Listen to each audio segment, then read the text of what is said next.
This video is brought to you in part by TruTech Tools, quality tools, essential support. All right, guys, take a look at this air dryer we got going on here. I went in and took a preliminary look at it. Just something about it kind of tells me that it's probably low on charge. It holds R134A. No, just looking at the fan's not running. They said it's not keeping the air dry. Looking at the oil and stuff we got going on down here, just kind of screams to me that it's probably a refrigerant issue, especially when you got stuff like that right there. Not looking good there, not looking good there. Only one fan comes on. That might be the way they've got it programmed, hard to say. Suction line's not sweating, but it is cold. I guess what makes me think it may not be low though is sight glass there. It's got almost like it's flooding back.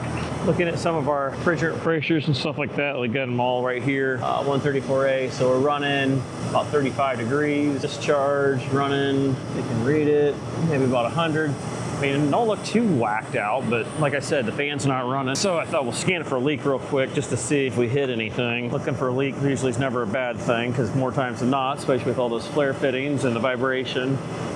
Then we're supposed to look at this water heater over there. They couldn't reset it. I held the buttons on it to Bradford White and it reset for me. See if we can get this thing tested out here.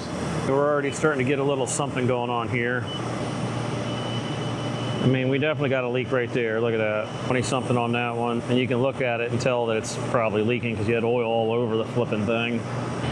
That's even with the fan running. Let's take a look over here. They got their product all over this thing. It's flour. It is all over the place. And what's funny is, even though they got receivers on this thing, they don't have any sight glasses that I can see. I don't want to gum my thing up. You're looking for a freaking leak and it's all plugged up full of flour. That right there so far is the biggest one. I mean, it ain't like a monster leak, but it definitely is a leak. Okay, I've been scanning everything over up here on top where I couldn't get to. Everything seems pretty okay. I think we're gonna focus on that piece down below. May try to tighten it up. Usually that never works, but we'll try it and see what happens. Okay, let's go ahead and see if we can tighten this up a little bit. If it tightens up, great. If it don't, then we know that it's already been tightened before and it doesn't want to work. I could go grab the torque wrench, but honestly, nothing's lubricated, anything else. We'll just see if it will even tighten up. That bracket that's supposed to hold it probably is why it's able to dangle as much as it's doing. There we go. Okay, about as snug as you're probably gonna get it without going stupid, totally stupid on it. We'll brush away a little bit of this gunk. I'll scan it over again so we don't plug up our nozzle. Yeah, I should have brushed it off ahead of time. It's kind of, like I said, very difficult to do it without plugging your nozzle all up. Notice the fan's starting to run a little bit more, probably coincidental. Look at that, got lucky, nothing at all on it. Scan all around, nothing. And that's on the Pro of all things. A little bit of a leak on that. Basically, it needs reflared. We could crank it down and hope that it pumps down far enough. That's kind of the thing, it kind of stinks. That's assuming that it's low since you can't really tell much. It's probably, I bet you anything, bypassing hot gas, which is one of the things it will do, which it ain't really bypassing too badly, if at all. But my discharge, which is somewhere down here. This is kind of scary the way they got this all kind of hodgepodged in here. Yeah, here's your discharge. Discharge is not really all that hot, which tells me that it's probably low too. Holds 10 pounds of 134A. Like I said, I'd really like to see if I can pump it down, see if I can fix that a little better. If I wasn't using a good detector, maybe I could like not know it's leaking. Oh, there must have been a leak there. Somebody's got it on there with a 10-foot wrench. Probably where the other leak was at one time. Well, somebody got on there with a big old wrench. Oh, there we go. Oh, it's leaking like a bear. Look at that. That's probably why it's so overly tightened. Why is that not stopping? Oh, for goodness sakes. Look at that freaking liquid just pouring out of it. No packing nut. Can't tighten up a packing nut. No packing nut. Liquid refrigerant coming through. It's nice and cold. That's just fantastic there, bro. Tell me a new story. Guess what? The way I got it is as good as it's gonna get. No, this is one of those ones where you dig a hole and everything goes to heck after that. Negative, Ghost Rider, negative. All right, well, the detector is probably worthless now. See, this is why doing a good job sometimes just doesn't pay off, because you wanna do a good job And what did you do? You just dug yourself a hole. And not like this just happened. Somebody had to have seen that before. At this point, we're just going to make sure we don't have bubbles. If we have no bubbles, it's going to be a small leak that, you know, there's just only so much you can do about it. Otherwise, recover the whole machine. And if you're going to start there, why not just go ahead and get rid of all the flare fittings, start bracing everything in. There's just really no, if you're going to do it right, you're going to do it right, full bore. Spray it and see what we get. It's the unfortunate thing when you got everything saturated with refrigerant. Okay, we soaked that with solid. Not seeing any bubbles. Well, if there is any leaks, we're talking very, very small. Unfortunately, freaking a place to tap on probably ain't gonna be the easiest place either. You got an accumulator here. Tap onto that to add. Wouldn't be able to check head pressure because head pressure's gauges are all taken up. Honestly, we got gauges here. Don't know if they're accurate, but they hogged all of the ports up. Back in the day, this is all most people have is soap. That was it. Go back, make sure we don't have any micro bubbles forming, which it does not look like it.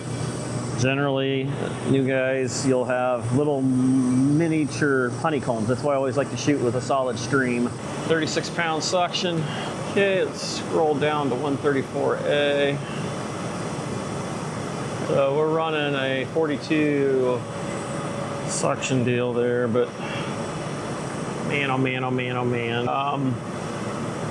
Go ahead and see if we can do superheat. Get some light out of it. So we have no superheat coming back. That's awesome. Yeah, add some more refrigerant. It's a great idea. Oh, I found out when you're missing your temperatures, they're up here. You got to select what you want it to be. Here we go. Suction and liquid. So running 95 degrees. We have to use a TT chart to figure out what it is. So here's the old-fashioned way to actually check superheat. There it is. I put it in order. There you go. Okay, we're running 125 now, so 125, 100 degrees, and we are running 85, so 95. That's a 15-degree subcooling. That's questionable. It'd be great to know what's going on. I mean, they just said it's wet. All right, so we're having problems with this here. That there, I talked to one of the guys that are normally out here, and he said he didn't think it was that one, so there may not even be a problem with it, which is kind of what I'm seeing. I'm kind of jumping onto the water heater now. I'm on hold with the tech services just to kind of talk to him. The guy that usually is out here said it's that one there. He didn't think that was even it. And he had worked on this, and he said he spent a lot of time on it, and then he just finally called, and it was pretty quick when he got on the phone. He had a wiring harness or something that was bad, which I can't help but wonder if that's maybe it or something. He said I would just call him instead of wasting a lot of time. So I'm like, all right, whatever. So this started out with the number 62 actually, and it went to a 123, which is something about the pressure switch not wanting to close. And the guy that showed me where things were at, he's supposedly only been here a few weeks, so there's a good chance it might be the wrong stuff, unfortunately. So here is this 62 pulse width modulation wiring harness connection from the blower to the control module. So they've got problems with these wiring harnesses, obviously. Measure the resistance of each wire. It doesn't tell you what they should be. Red has 0, 0. Okay, white. Well, this is really easy to get to. I'm telling you what. Lighting in here sucks. 0 there. Let's go yellow. So all of them are good on that. 126.5.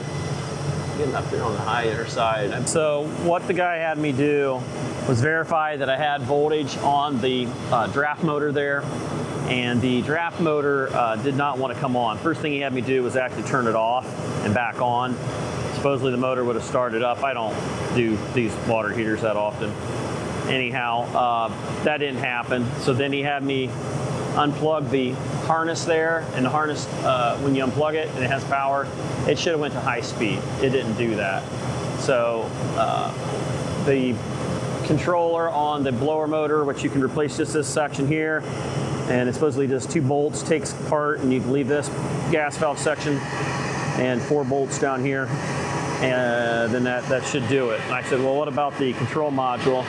Guy said, well, yeah, that could be a problem, but until we get this changed, we don't know. So unfortunately, we're going to wait for, whatever time it takes to get that blower motor, and then, then try it and see if it works or not. So Honestly, I can understand that. We can't really go to the next step because we don't have the blower motor running and can't tell if it's igniting or not. So we're going to order that. Another gentleman came back and told me about that down there, and he did say that is the correct one. Basically, his reasoning for saying it didn't work is the fact that they are not hot coming into it from the air compressor. Well, the air compressor comes over to the compressed air tank up there, which is like a holding tank, and they have a blowdown valve on the bottom of that, which they're blowing out. The heat from the air being compressed should come from the air compressor, and there's another big air compressor back there.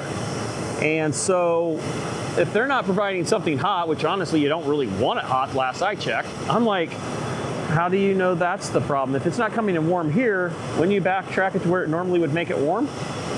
So, but he said there's not a problem with the air compressor, so that's kind of confusing. He said normally it's hot coming in on the right, leaving us cold, which is what you'd probably figure.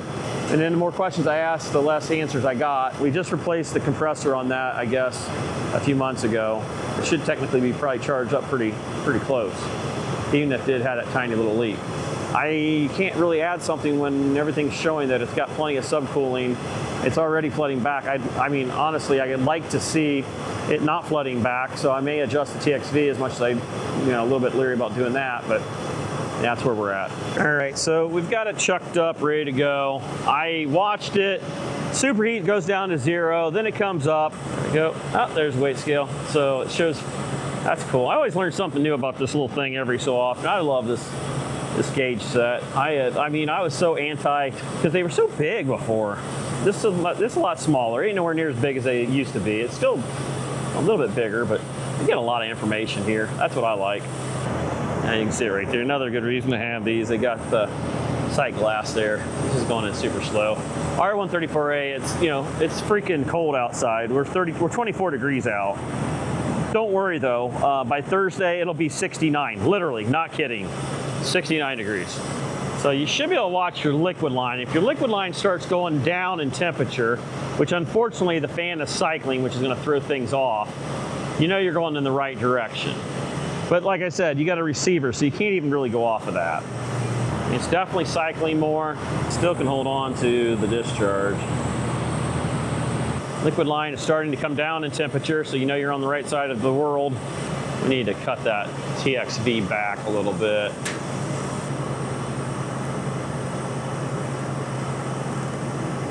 I know you're supposed to do a quarter of a turn and wait 6 months and then come back at it.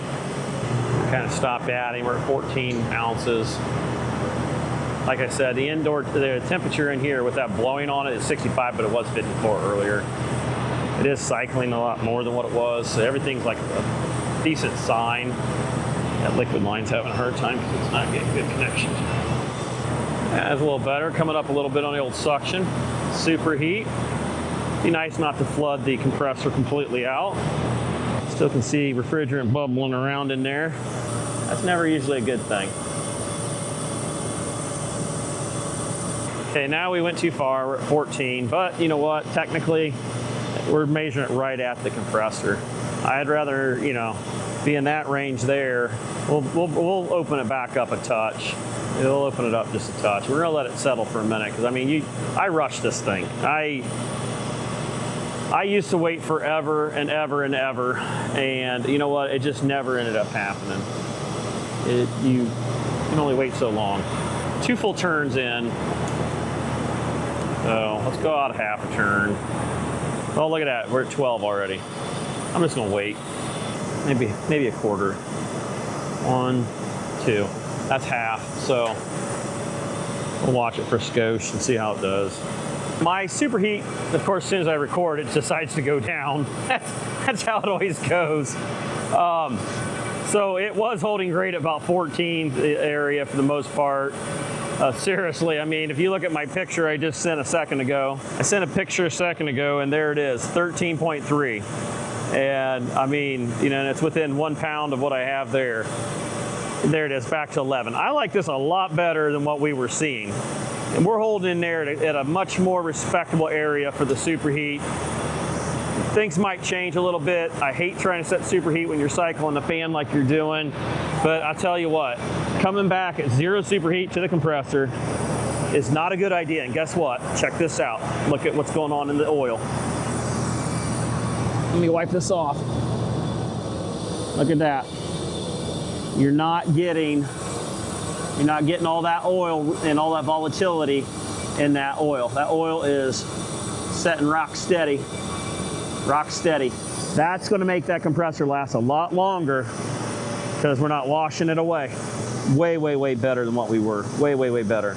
Added about 1.5 pounds, but for the most part, I mean, I don't think there's any other major issues. My liquid temperature is holding in there about 108. I mean, it's, you know, fan just came on. It's going back down to 100 under it. So when it's running solid, you know, we're going to be good. Other than that, I don't know what else to do with it. You can't. I don't know. Just hearing that the reason why you called is because this pipe was not hot and this one is cold, and it's normally cold, but this one's usually hot, and that's your incoming side. That don't make sense to me. The air compressor is running 105 PSI, 165 degrees right there according to that. I don't know. Sometimes it's so hard to see on these things. So yeah. All right, guys, it's going to wrap this one up for me. Everything I can do has been done. There's not a whole lot more I can do with it. So I'm going to tell them what I did as far as fix a small leak, added a little bit of refrigerant to it. The water heater, we got to order parts for it, and short of that, you know, that's about it. All right, guys, so we're back again to put on the motor for that water heater. This is the motor itself that we're going to be putting on. Just bolts on there on the side. Got a ratcheting set of Allen wrenches that are metric. It would probably fit really nice in here. Okay, that right there makes it a lot easier. None of these actually can get right into it. They all look like they're all at an angle. Anything to make it more difficult. Holy cow. There we go, nice and tight. Yeah, I'm sitting there getting in there at the angle, and somebody cross-threaded this going down. You can tell it. That's why it's not one to back out. I mean, they really, why you couldn't have put one here and here, made it a little easier to get into. High piece of quality machinery made out here. Assembled in Mexico, probably built and designed freaking in Italy or something stupid. Don't really see them saving a lot of money when you have to replace parts like this in a year. That one there is actually able to be slid out, it looks like. So you only have to take out, okay. So you can loosen these two here, and then it's over two over here, you can actually pull it sideways.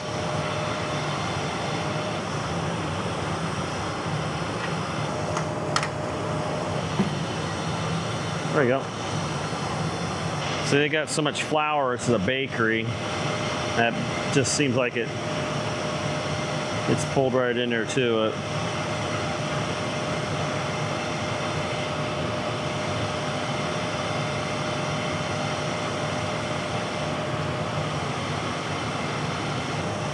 If they grabbed the wrong one and just ran it down there, probably had somebody new that just started that day and they're building it, and oopsie daisy. Threads in there are a lot easier when you go in straight. It does matter which way that little gasket is, because that matches up to the weird fittings on the other side of the gas valve. Oh, you gotta love it when they use these freaking washers. They're just so convenient. Probably could have loosened that up a little bit. Might have helped a little bit.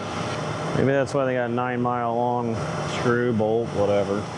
Yeah, they really just want you to rip that. That is pretty well thought out there. Boy, oh boy, what a bunch of genius engineers we got there.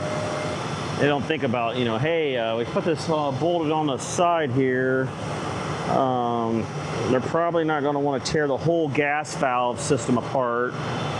So let's make it so it's impossible to get to. No washer or anything on this one.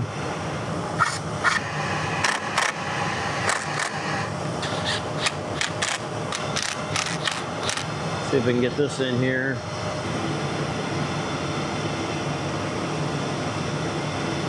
That don't even fit now. What the hell happened with this? I mean, there you go. And somebody put grease all over the damn fittings like a freaking idiot. I don't want to get anything on it. I bet you this was never started up quite right.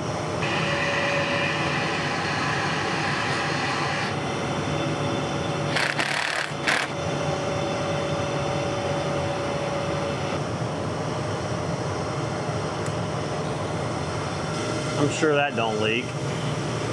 Yeah, they put the other valve way down there. All right, let's see if it runs here. Pre-purge. I feel it vibrating. Starting to feel it vibrate. All right, so we've been running it for a little while now. She is burning. You can see it right there.